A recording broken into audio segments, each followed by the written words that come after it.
has taken me a good 10 years to tell this story, due to the emotional ramifications that have resulted. It happened in the fall of 2004. I was just 14 at the time and had just started freshman year of high school. We had a small friend group that was Jim, Mark, and Lacey. We all grew up together and spent weekends at each other's houses. It was nearing Halloween at the time this story took place. Our friend group had decided to go to the haunted cornfield for the night to get spooked before Halloween weekend.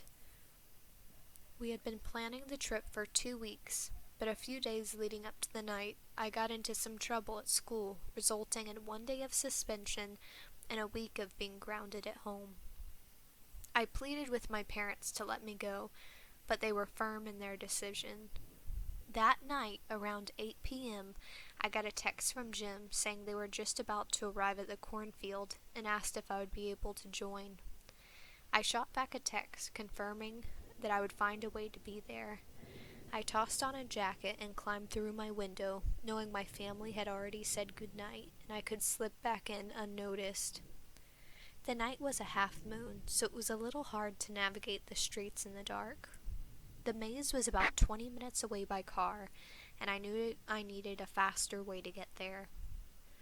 An old pickup truck slowed down beside me and rolled down his window. The older man leaned his head out and asked if I needed a ride. My parents had always cautioned me against ever getting in the car with a stranger, but being angry at them, I decided to go ahead and accept the man's offer. He seemed very friendly and leaned over, pulling open the passenger side door. I tossed my bag in and jumped in the passenger side, introducing myself as Ethan. The man started pulling away, and I told him where I was headed. He said, "No problem, that's on the way to where he was going." After a few minutes of awkward silence, I asked the man what he did for a living, and he responded that he worked in construction. I started looking around the cab of the vehicle and noticed duct tape, hammer, axe, draw sheets, and a crowbar. Despite the man being seemingly friendly, I started getting shivers down my spine as we drove into the night. We were nearly there at the amusement area with the neon sign lighting up the surrounding area as we drove closer. I told the man this was our exit, but the smile on his face quickly turned into a hardened scowl as we drove right by the exit. I asked him, "Why didn't you pull in? That was our exit." The truck just sped up and turned down an unfamiliar road while locking the doors.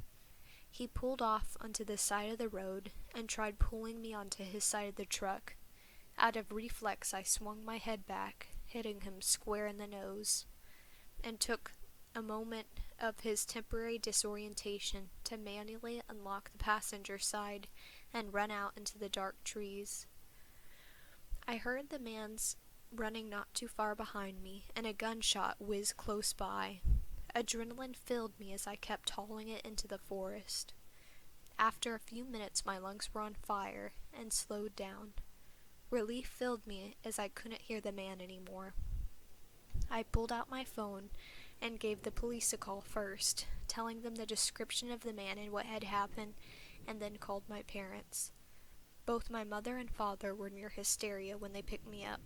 I never felt as guilty as seeing the tears running down my mother's face as she hugged me.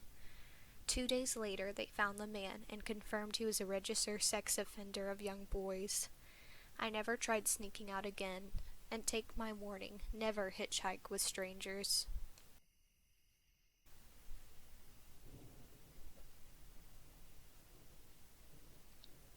Unlike a majority of people on the internet, I am no spring chicken. My name is Eunice, and as a young girl, I was raised in the Midwest. Back in the day, it was normal to hitchhike rides, especially when coming from a low-income, one-car family. It was normal to both hitch rides and pick up those who needed one. After this experience, I never drove a stranger again. It had been a particularly cold winter that year. I had taken the family car to go pick up our cousin Kathy on the way home from Bloomington. On the way there, on the side of the road was a young man, only wearing jeans and a thin jacket. He had his hand with his thumb stuck out in the typical hitchhiking way. My heart broke thinking about someone having to walk alone out in the cold, so I pulled onto the gravel shoulder to let him in the passenger seat. He seemed rather surprised and jogged up to let himself in. After sitting down, he introduced himself as Alvin and asked if I was heading up north. I confirmed, and he thanked me for the ride, saying that he was headed to visit his family. We had driven along chit-chatting for about an hour, learning about one another's lives and families, ideas and dreams for the future, but eventually had to stop to get a fill-up. I asked him if he wanted anything from the small store attached to the fill-up station. I had paid the attendant $10 and went to go get us a couple drinks. When I got back to the car, Alvin was gone. I asked the attendant where he went, and he said he saw Alvin jot down something, got out of the car, and just walked away. Confused, I think the attendant got back in the car to find a note on the passenger side. The note read, "Eunice, I had just killed a man when you picked me up. Originally, I planned to kill you too before we arrived in Bloomington and leave the state with your vehicle, but you have showed me too much kindness for me to go through with it. Do not pick up any men again. The next one may not change his mind. Signed, L." Chills filled me at the thought of what could have taken place if Alvin had carried out his plan. He seemed so sweet and enjoyable company. That day I had only been 19, but I grew up very quickly after that experience.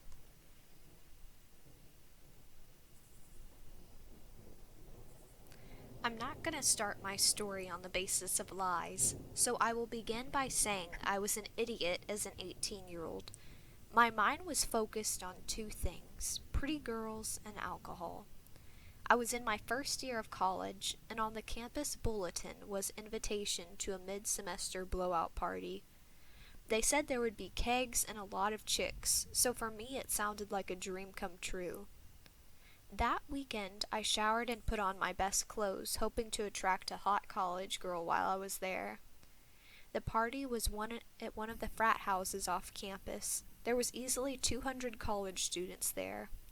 Clouds of smoke made the room dusky, and strobe lights bounced off the walls as EDM blared in the background. It wasn't hard to tell that in addition to alcohol, there were tabs being passed around. A cute redhead and I made eye contact. She came over and asked if I wanted a drink. I accepted it, and she went to the keg pumping up some beer. I drank in the cup and we talked for around 30 minutes, then started to dance. As the night went on, the party grew increasingly louder and more aggressive. A fight broke out between two of the frat guys fighting over one of the girls, and I thought it best to leave before the cops got called and I was found to be underage drinking. The redhead gave me her number, and I walked back out to my pickup truck. Having the worst timing, my truck decided not to turn on.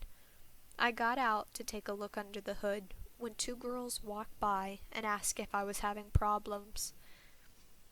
I explained the situation, and one of them, named Kaylee, offered for them to drive me back to the dorm on campus. Inside, I was amazed at how much game I had tonight. I decided to close the hood and hop into their Jeep. The girls giggled and commented how cute they thought I was, asking if I wanted to stop by their place first. Trying not to sound too excited, I agreed and started driving outside the city limits away from campus. A little thrown off, I asked the girls if they lived on campus, since first-year students were required. They looked at each other, and Kaylee responded that they didn't attend the college but were renting a house nearby. The rundown building they pulled up to was by no means suitable for two girls to live in. I asked them where we were, and Kaylee's friend flirtatiously said, "Let's go inside and hang out." I hesitantly exited the car and looked up to one of the upper story windows to find a grown man's face peering back. Once we locked eyes, the grimy curtains immediately fell back. The girls were practically trying to pull me inside, and I noped out of there so fast back the way we came. I decided then and there, no matter how hot the girl is, I wouldn't hitch a ride with a stranger again.